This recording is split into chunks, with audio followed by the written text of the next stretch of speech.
I started my journey, I had just got out of my graduation and I had started working in a company at the lowest possible level in the finance function. And this I'm not making up, guys. My primary job responsibilities were depositing cash and check into bank. That's where the journey started, and that's where my learning started. And I think I always feel that, I'm blessed because I came across a lot of great people. And why I'm telling you that is because for me, that's where the journey starts. And I'll use an example here. This example is out of a movie which none of you would have watched. Probably some of the people sitting in the front row might have watched. This is a movie called Anand, which starred Amitabh Bachchan. This was one of the first few movies of Amitabh Bachchan.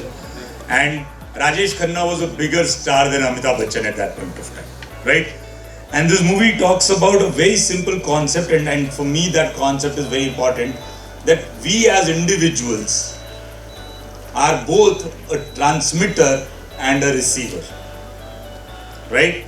So we emit signals and we receive signals. Now these signals are not electromagnetic signals or anything of that sort. These are signals that we receive from fellow individuals, right? Like when I first met Neeraj, not this Neeraj Sharma, who you guys know very well, probably we emitted some signals to each other, and that's where the journey began, right? So it's all about knowing that we are both a transmitter and a receiver and utilizing it to our advantage. When we begin our career, we have to keep ourselves in the receiving mode, and that's where people will then emit signals to us, and the more we capture, the better we get, right? And my life is all about receiving and receiving from the right people, right? And I'll share with you a few examples, because to me, unless and until we have examples, we cannot talk about that point. So when I started my journey, I came across the first person. So as I said, my KRA was depositing cash and checks into bank. Nowadays, you don't need that role as it is, because bank comes and picks up cash and bank comes and picks up checks, right? But that in those day and ages, we had to go to bank. So there was this gentleman in the main accounts department whose job responsibilities were many more, but one of them was also for that main accounts division to go and deposit cash and check into the bank. So he was my first connect that I made. I was the receiver, and he told me, while you go to the bank, why don't you carry mine too? Now, very important lesson here is that sometimes when you connect to people, you will not see an immediate gain coming to you. By doing that for him, I was easing his workload, but I was not getting any gain out of it. But the thought there has to always be, do I lose anything? And if I don't lose anything, I stand to gain from it. And I started doing that, and he became my first connect in the receiver transmitter thing, and he connected me to the main accounts department. And that's where I found my second transmitter, who gave me a very valuable connection, and I was once again in the receiving mode. Not only he taught me some nuances, which I would have not known without that thing, but also he guided me in terms of who I can learn the most from. And that's where he connected me to my third transmitter. And he also gave me a valuable insight that this guy will not teach you anything. If you want to learn, you will have to find ways of learning from him. And that connected me to my third transmitter. And this guy, actually, if you ask him today, he did not teach me anything. But I learned the maximum from him, because I knew that he will not teach, I will have to. So why I'm telling you all of this is because in life, as you go forward, it's always going to be a journey of receiving and transmitting. And I was blessed because I got all of these transmitters who were emitting those signals to me, and I did just one right thing. I was always in the receiving mode. So guys, if you want to become true leaders, remember one thing: nobody knows everything. You still have to receive from people who might be at par with you, above you, or below you. You can learn from anybody and everybody, but for that you need to be in receiving mode. Unless and until you are in receiving mode, you cannot receive anything, right? And my journey continued. I kept on receiving from people, kept on moving forward, and a summation of where I have been is a sum total of all the signals that I received when people were transmitting. And one thing that I made sure was that since I had received a lot, I kept myself on for transmitting too, because it's also important to pay it forward, right? So that's the first part of the journey where I always feel that, receiving and transmitting are very, very important, two lessons that each one of us should learn. Second thing, about leadership, and I was very impressed by the clarity of thought about, that name was Shubhra, right, who said creating others, right? Leadership is all about how many people can you empower in the journey. A lot of people feel that leadership is all about commanding, making sure that we are leading well, we've got a team that follows us and goes forward. But it's all about how many people can you empower in that journey. And the more you empower, the more empowered you get. So that's an important lesson to remember. Keep empowering people in that journey. You guys will read a lot about leadership styles, right? So there'll be a lot of books talking about what kind of leadership style you have and what kind of leadership style you should have. For me, there is no one style that will serve you in every situation. So leadership is very much dependent on situations. There would be situations where you have to lead by directing people. That's also important. There will be stage where you have to lead by empowering people. That is equally important. And there will be a stage where you have to lead by getting on side. Let others do it. If you are able to master all these three stages, you are a true leader. And that's very, very important, because different situations you cannot handle with same style of leadership. Neeraj mentioned about girna or girke uthna. Now, in those situations, it always has to be directional, where you have to direct people, because that's a situation that nobody is equipped about. So that's not a situation where you will empower a team or you will ask a team, I am on side, you do it. When it comes to difficult decisions, you have to stand up there and take. And when it comes to making sure that your team moves forward, you have to let them move forward and take it on their own. The other point that I would say is that, where you will reach in your life is going to be dependent on one very critical factor. Whether you come from an environment where you are secure about yourself or you are insecure about yourself. That will determine how steep yours is going to be, and would you reach that point where you want to reach. We all want to reach the top. But insecure attitude would not lead you there. A lot of time, and I come across a lot of people in the organization, and a lot of time people feel that I know this thing and this is my capability. So I'll keep it to myself. That's probably the end of your growth journey, if the mindset is such. To me, honestly, and this is something that I have learned by doing, how fast you can make yourself redundant for the role that you occupy will determine how fast you will move to the higher roles. Sounds very easy to do. 9 out of 10 people cannot do it. How do we make ourselves redundant? By getting somebody ready for what we do. The moment we get somebody ready for what we do, we are ready for the next role. And that only comes when you are secure in your attitude, when you feel I am here to rise, or I am here to create others.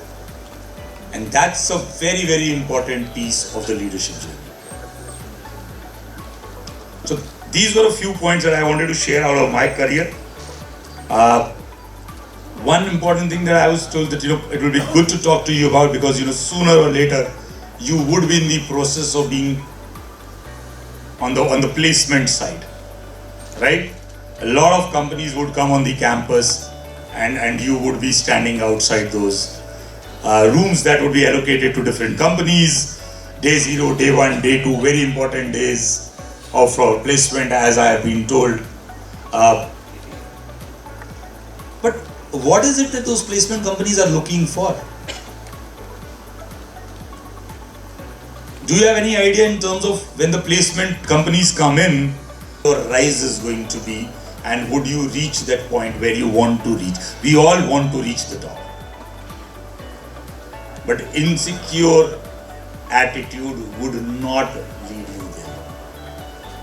A lot of time, and I come across a lot of people in the organization, and a lot of time people feel that I know this thing and this is my capability, so I'll keep it to myself.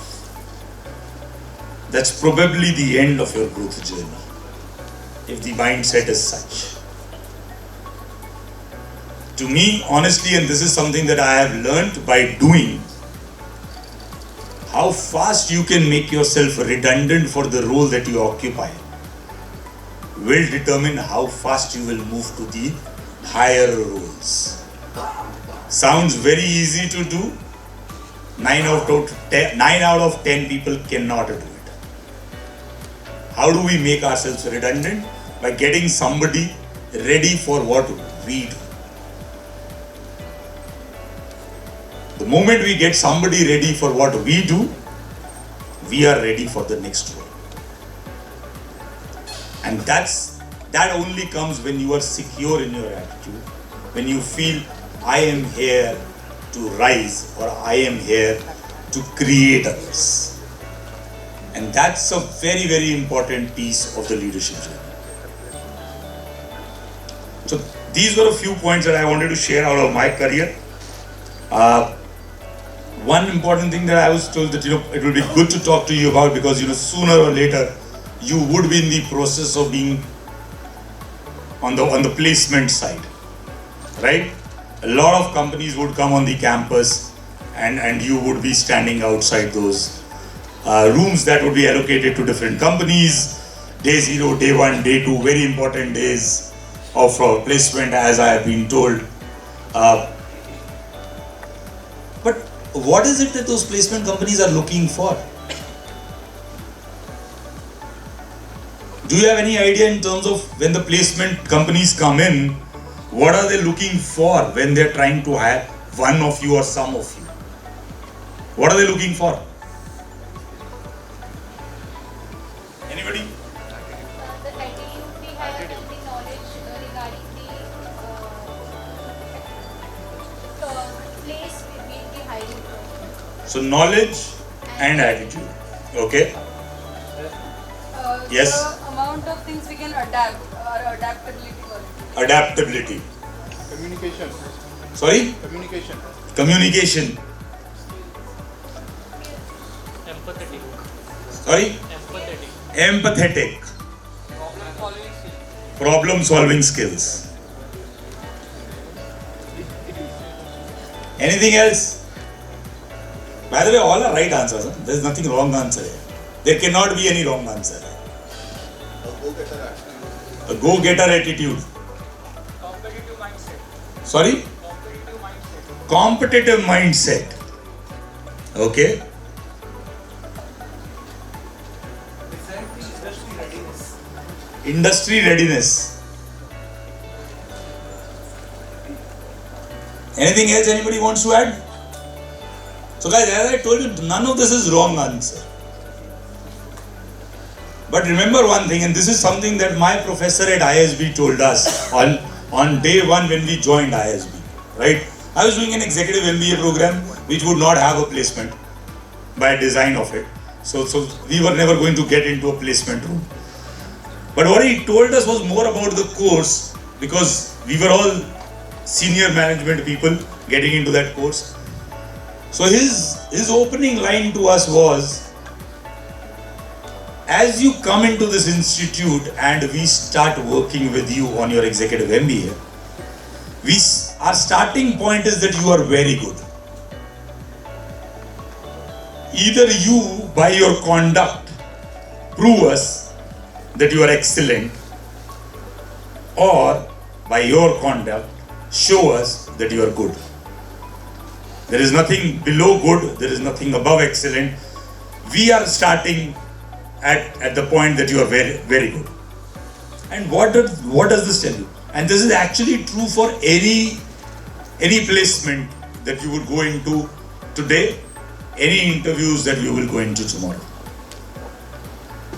When you are called for that placement interview, because I'm sure the process is that the companies will go through your resumes and select a few that we would want to talk to. Am I right? Yep. So what is that process through which they select 10, 15 of you to come for the interview? That means that they believe that you are very good for their organization. Either in that interview you showcase to them that you are the excellent one who they hire, or you are the good one who they'll say, thank you very much, it was nice meeting you. But that then cannot be job knowledge, right? Or the content, because that's what they filtered out while seeing your resume, right? Problem solving, communication to a certain extent would be judged during that thing, but I think that also is more or less given nowadays, right? What they are looking for is definitely the attitude. Because remember one thing, skills are easy to teach. So even if you don't have it, the organization believes they can teach you that. So either you bring it from your university, or we will be able to teach you on the job. Because skills are easy. And when I say skills are easy, I'm not undermining the knowledge part of it, but I am saying we are all basically knowledgeable to have crossed that path, got into a premier institute like this, and cleared this institute with a good enough CGPA, right? So then what they are looking for is attitude. How well you will work as a team. Can you take their company forward? Would you gel well with the 1,000, 500, 200 others in the organization? Right? And that's what they're looking for. So always remember, when you go into that placement room, you're being judged for only one thing, which is attitude. Skills stage you've already crossed, and that's why you are there in that room. Right? So it's attitude, attitude, and attitude. Attitude doesn't mean somebody can use that attitude like arrogance also. That's not the attitude. Attitude of, are you a fit in my organization? Are you moldable? Would you be an asset to the organization? Right? An important thing that they're looking at is when you say, because you will come across some routine, rudimentary questions which I don't know why they still exist about your strengths and your weaknesses, right? Because in the outside world, it's all about collaboration. And a collaborative individual would rise much faster in comparison to the best person, right? And I have a habit of bringing in cricket, and I was thinking that I've done my entire talk, I've not been able to bring in cricket. So now let me bring in cricket. How many of you interested in cricket, know about cricket? Quite a few of you, right? As they say, who's the best batsman in the world?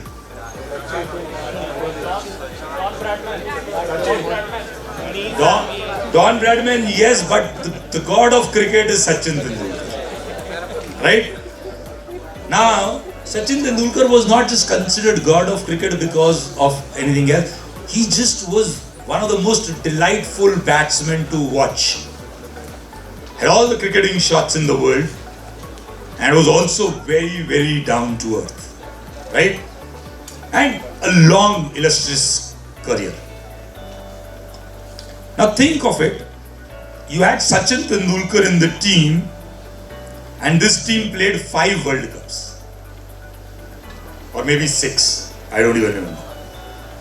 How many did we win with Sachin Tendulkar in the team? 1. You had the best batsman in the world in your team and you won just 1 World Cup. Because you can't win a team game by individual performance. It's a team game, you need a team. And the occasions when we lost, twice he was the highest run getter in that World Cup. We still lost. That tells you that in any team sport, the individual brilliance does not matter as much as team brilliance. So it's very, very important for all of us to understand we are as good, when we become leaders, we are as good as our team is. And when we are a team player, all of us together is far better than one of us. And that's an important thing to remember as you begin your journey into the corporate world. Because remember one thing, irrespective, and sometimes it might show you some other signals, but organizations are like a team. And if it is a team game, collaboration matters. So focus on how much can we learn from others, how much can we contribute to others, and together can we contribute much more. And together you'll always be able to contribute much more. Because each of us brings in a different core skill set on the table. Right? So collaboration is the key.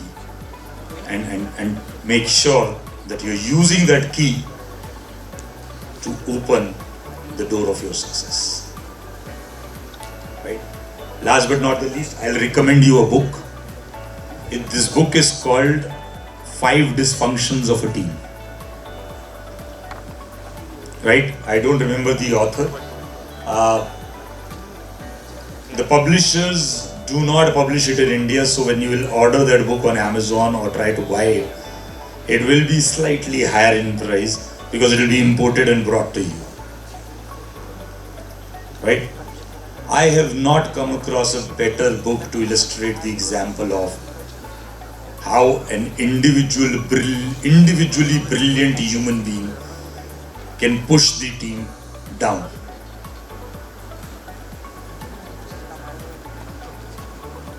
So it's all about team. And if today the opening remarks about me were great, it was all because of what my team did at the back end, and I was there receiving the accolades. Right?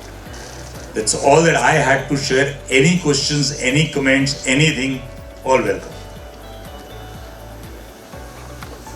Yes, we have a question there.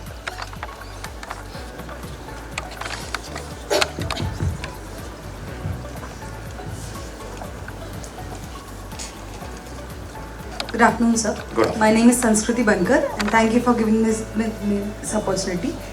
My question is, can you share your leadership challenge that shaped your approach to leading teams and building the culture at Scholastic India? Very good question. Do we have time? Because this is going to be a long answer. Sorry, Neeraj. I think I can pick up many examples, but the example which is very close to my heart is something that happened back about 11 years back, and that was also when I was new to my leadership role, right? So first 2 years into leadership role, as in leading the organization, and we had, this is the same instance I shared, sorry I'll bore you again. We faced a massive crisis. The crisis was, for publishing industry, anybody in the publishing space, the biggest asset that you hold is the books in your warehouse, right? And I get a call that our warehouse has a fire. It was a holiday. It was Krishna Janmashtami that day, and I was traveling to Chennai by the evening flight for a conference next day. And I got a call as soon as I landed into Chennai that there's a fire in the warehouse. We don't know how serious it is, but we thought we'll keep you posted. We'll keep informing you in terms of if it gets worse. Okay? I thought it's like normal small fire. It'll go in control, right?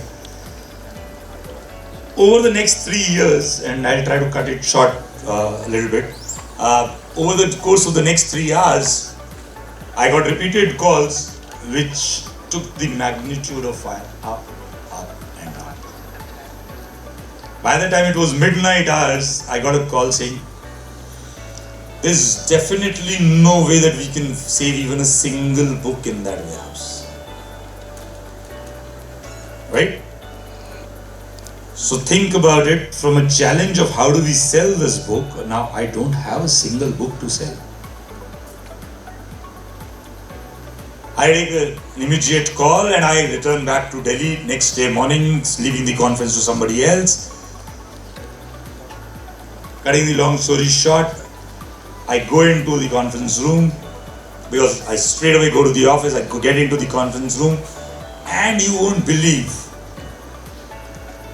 our office is always buzzing with activity. There is always noise, right? As I entered into the office, there was pin drop silence. Because everybody in their mind was thinking, what would happen now? Will this company shut down? Right? I entered into the conference room. I sat down. I started to talk about it to my team. And we just talk about one thing, how do we get out of it? What is the action plan? As I was telling you guys, there's going to be different situation, the leadership side has to be different. This definitely was not a place where I would say, okay, I'll take a back seat, you guys do. Not at all. This was also not a stage where I'll tell them, okay, I empower you. You guys go and do. If something happens, I will back you up. Everything has happened already. Right? So this required an army style work. Directions. Right? Created a plan, gave the directions, told them we need to get back on our toes fast enough to survive. Right? Everybody was designated their own responsibility areas and they had to go back and work with their team. That 1 hour in the meeting room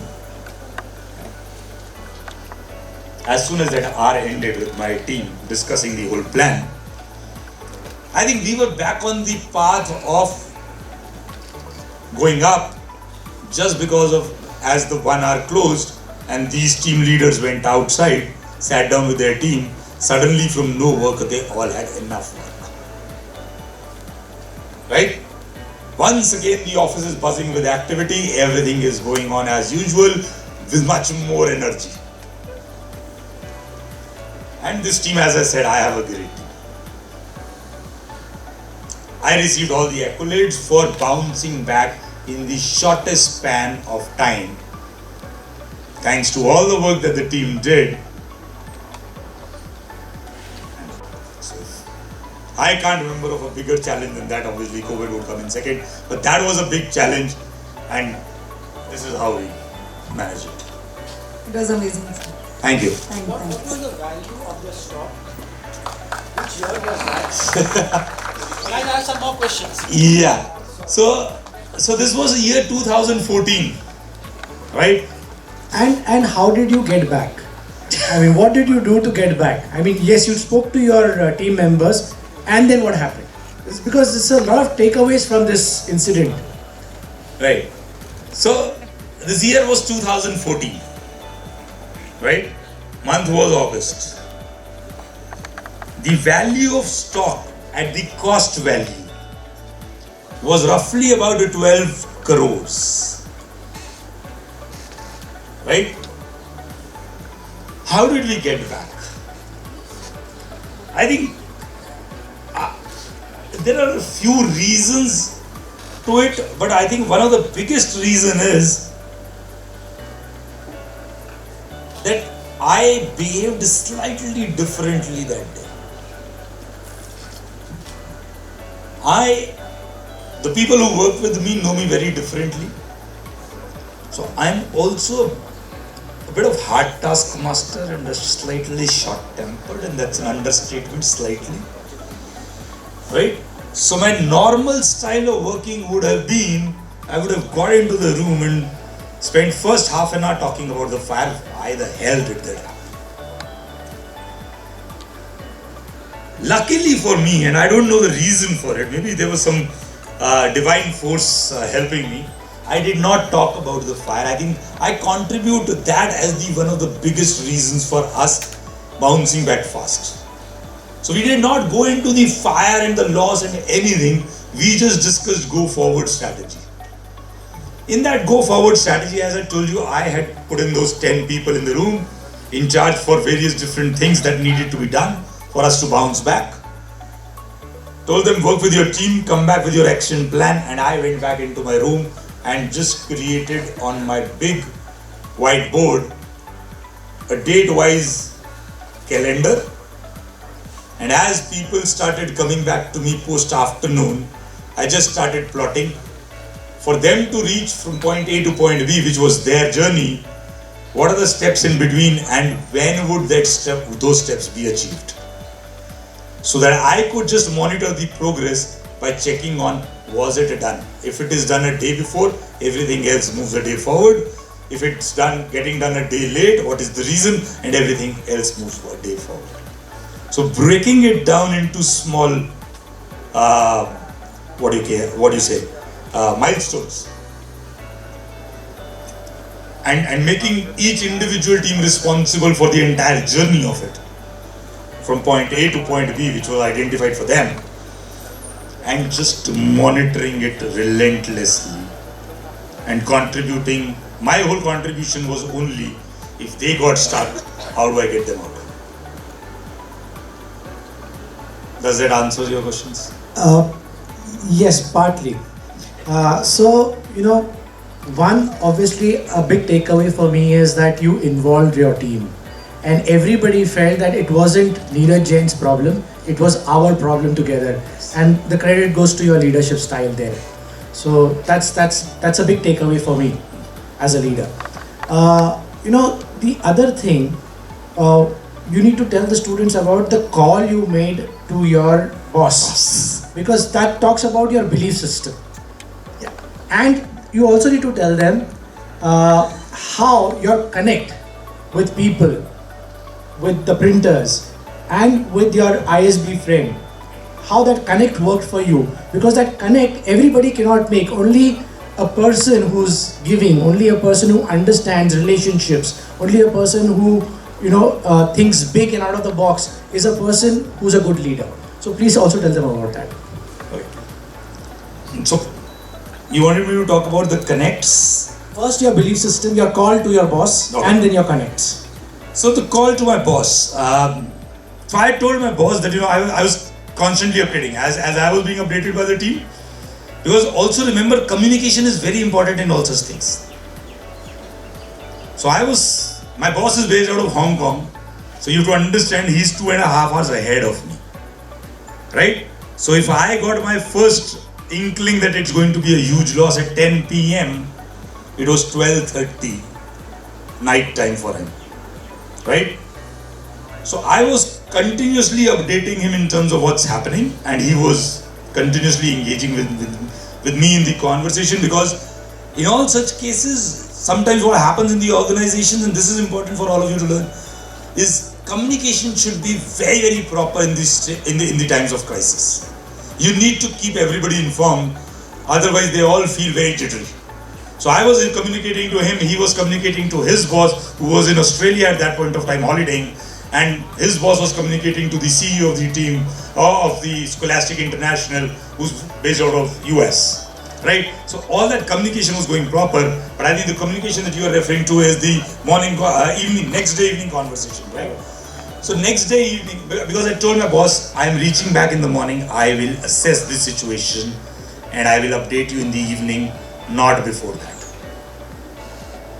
It was difficult for him to sit tight without me giving him any information for one full day, but he sat tight. In the evening, I called him and I said, look, we have worked it out. And these are my milestones, because we had to see it from the business vertical point of view. One of the most critical business vertical for us has always been book clubs, where we collect money in advance and then ship it later. And August is a peak month. We were already sitting on 500 schools multiplied by 100 students. So 50,000 student orders, which now we cannot supply. Right? So I told him, for the first channel that I'm focusing on is book clubs. We would be up and running in flat 3 weeks. That's the second milestone, that's the third milestone, and that's the fourth milestone. Right? So his immediate response to me was, Neeraj, this seems really, really aggressive plan. So don't beat yourself or your team if you are not able to achieve it. Right? Second thing that he told me was, Neeraj, this is going to be the biggest learning experience of your life. So make sure that you're learning on the way. Right? Hats off to him for his vision. I didn't think that this was going to be my biggest learning experience at that point of time. But today when anybody asks me, like you asked me, this is my biggest learning experience, right? But also the fact that, he said, it's aggressive. And what we ended up doing was, we started book clubs as a vertical on the 18th day. After promising 21, which seemed aggressive, we did it on the 18th day. How that was possible, and that's probably the part 2, my personal connect with the printers. So my team is working, but at the back end, whosoever the key printers are, because I am one person who likes to be connected to people in any which ways possible, right? So one of the big printers for us, which is also one of the biggest printers in India, called Repro, based out of Mumbai. So I know the all management team there, the brothers who run the company. Rajiv was holidaying in Phuket. My team spoke to his team, and he called me up in the evening and said, Neeraj, I got to hear from your team that there's a fire. I am holidaying in Phuket. I am cutting down my trip and I am coming back because I know this is important for you. This is critical for you. Don't worry. I am looking into it. You don't need to be worried. Right? So these were simpler things to handle because I knew how to manage these and I had my connects. The biggest trouble that we ran into was insurance. Not the insurance of the stock that got burned down. Now once your warehouse is burned down, we had to make do with a makeshift warehouse. Now the makeshift warehouse, if you're setting up in 18 days time, actually we had set it up on the 8th day because we needed to get the supplies in. You cannot have all the facilities that the insurance company wants. But you still need insurance, especially because you're coming out of a fire. You think every day there is going to be a fire. Till those many years that I worked with Scholastic, I thought there will be never a day of fire, and today I'm thinking every day can be a fire, right? So, as a US company, we deal with insurance broking companies, and they go and deal with insurance companies on our behalf every day. Oh, by tomorrow it will be done. There were some nuances. And I felt that there is something that I don't know and they are not telling me. So I had to look through in my contacts as finance head for Scholastic Asia, and in between she was made in charge for India operations, and I was working closely with her. The best part about this mentor and why she's the most important is, before I realized that I could do more, she used to realize that I could do more. And amazing mentor also, because she would come and say, tell me, Neeraj, do you want to try this? And as I said, I have all my life been in receiving mode, right? So I would say, let me try. And then I would try for 3 months, and then I will say, okay, I like doing this. And that got added to my profile, right? So I think even my journey to move out of finance and get into this role that I'm currently in, and I don't miss finance at all now. And I, at that point of time, thought finance was the function I was made for, right? So that also, she thought first, I thought later. So role of mentors is huge, immense in your life. She's one of them.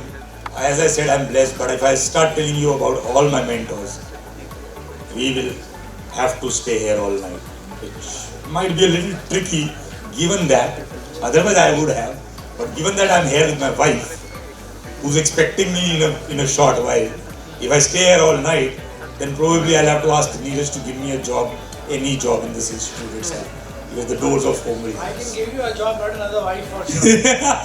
नहीं क्योंकि घर के दरवाजे बंद हो जाएंगे ना. You already have 20 missed calls from her. Right. Okay. So yeah. Yes, sir. First of all, thank you so much for being here. It was really enlightening to hear all all the beautiful talks in terms of leadership. Guys, come on, can we have a round of applause? A big round of applause, because it was wonderful.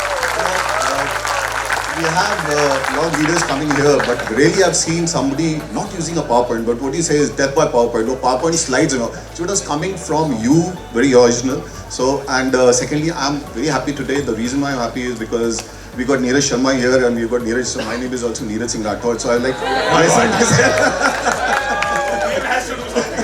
So yeah. So just to introduce myself, Neeraj Singh Rathod.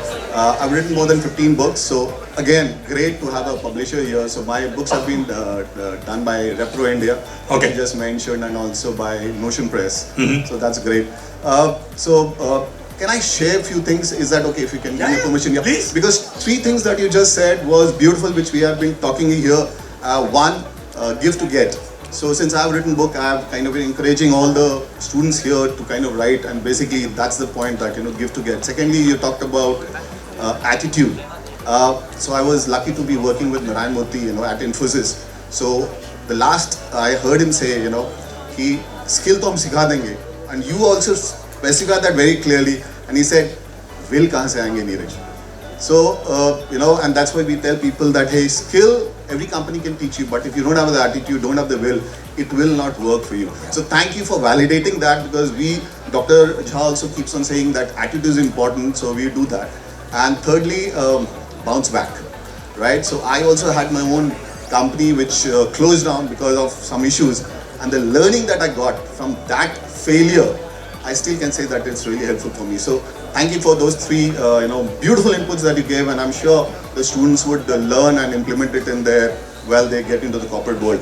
Question for you. Yeah. So the question for you is, sir, I have seen your profile and I see that 23 years, 4 months, you're working for one company. When we get resumes and we see in a year people changing 4 times a company.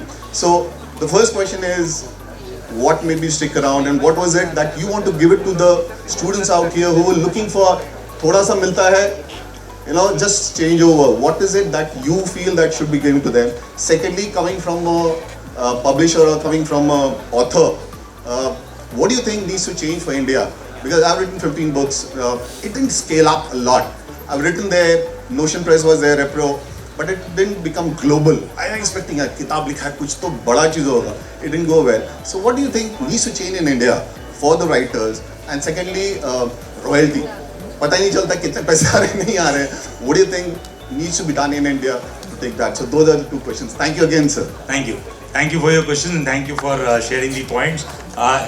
Just on a lighter note, if Narayan Murthy said that to me, my answer would have been slightly humorous in the sense, skill to sikha denge, will kahan se laenge. I would have told will bana ke mera naam dal do, will mein le. Right? So that on a lighter note, but your point was, again, because there were 3 questions. First question is 23 years, 4 months. 23 years, 4 months, yeah. So 3 years, 4 months in one organization, it is a surprise to me too. I'll tell you 2 reasons why I stuck with this company for so long. 3 actually. The first one being because it was Scholastic.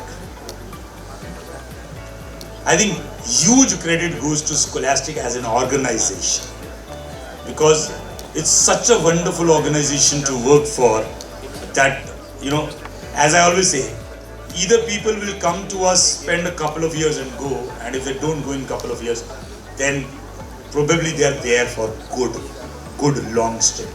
And the reason being that it gives you a very good environment to work.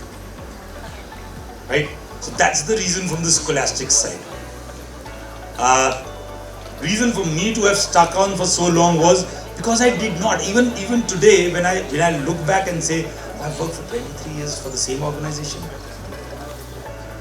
I did not feel it ever. Because every 2 years, my profile was changing, what I was focusing on was changing, I was doing new stuff. So it did not feel like that I'm doing the same thing over and over again. Right? So with each passing year, I gained more and I did a different. That's what made me stick for 23 years. The advice to people who want to change for a little bit more, and there's nothing wrong in that, the only thing that I tell my team is, make a change. And early in your career, while money is important, but make a change if the profile is better, not if money is better. Because the money gap, you can close it in a year or 2 years time. But profile gap will take you back years. So anytime you want to change, especially early in your career, if money is not your biggest constraint, if money is your constraint, by all means guys, we all need to make ends meet. But if money is not your constraint, don't change a job for money. Change a job for profile. I'm not even saying for the company. So you're working in a particular sector and you are in the 10th company in that sector, and the first company is giving you an offer. But if the profile is not better, still don't go there. So when you make a switch, make for profile, not for money. That would be my advice. And also remember, when somebody across the table is looking at your resume, one of the first things that sticks out is how many times have you changed your job? Because it's not a wrong saying that rolling stone gathers no dust. Right? So that would be my point. That's why I stayed on for 23 years. My advice to you, change for profile, not for the larger organization. Larger the organization, profile would be always inferior, because you'll be only focused on a part of function and not even full function. right? And not even for me. The second question was what should change in India? Yeah, absolutely, for the on publishing part, books yeah. and all those things, right? I think what should change in India is the reading habits and the reading environment. Unfortunately, homes, schools, institutes, none of us are trying to give a better reading environment to children. We blame it on digital. That's not a place where the blame has to go. The blame has to go on giving them the right reading environment. If we are able to give, we will see the reading changing in this country. Last your point in terms of royalty and all those things. Sorry to say, most of the books don't sell because we are trying to sell what we want to sell in the market, not connecting to what the market needs from us, right? The day we are able to make that shift. Now, I have told you so many points. Were they required by the audience? If they were not, why would they tomorrow, if sometime else, somewhere else, they hear name Neeraj Jain and say, oh, Neeraj Jain is going to come and this. Yeah. He makes points which are not relevant to us. Empty. Right? Most of the time we lose because we are in our own world. And not a lot of research is done because neither a publisher nor an author is connected to the audience. Audience इधर है, हम इधर हैं. हम इस तरफ जाना चाहते हैं, audience उस तरफ जाना चाहती है और करें. मिल क्यों नहीं? Why are we not meeting? Because we are wanting to go in opposite directions. So focus on audience. It will sell. It will take time. Unfortunately, colonialism is still not over in our country. We still live in colonial hangover. So the foreign authors sell much more than Indian authors.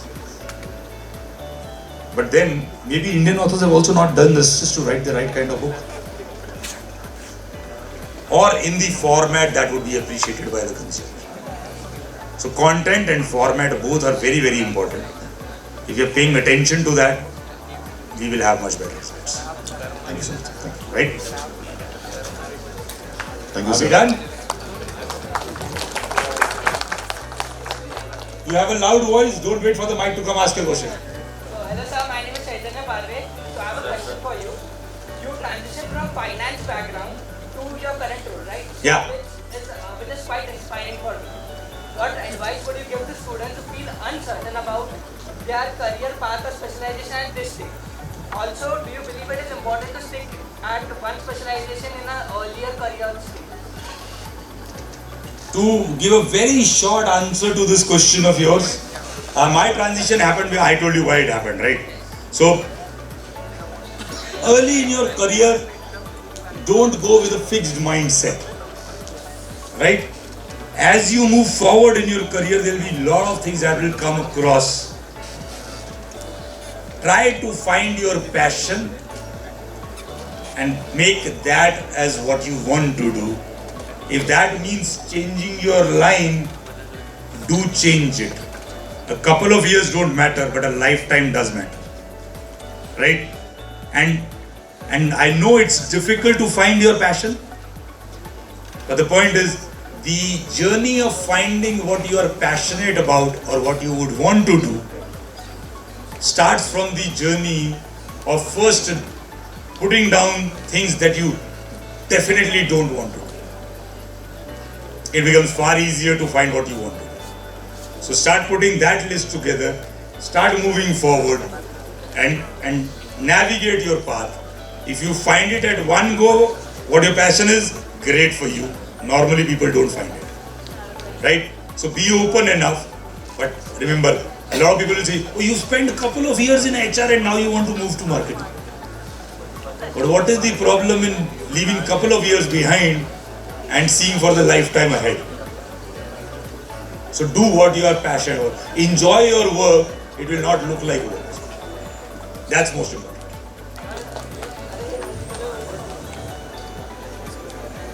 Now I don't see any hands going up, and I think we've already taken enough time of theirs. So thank you so much. It was a pleasure.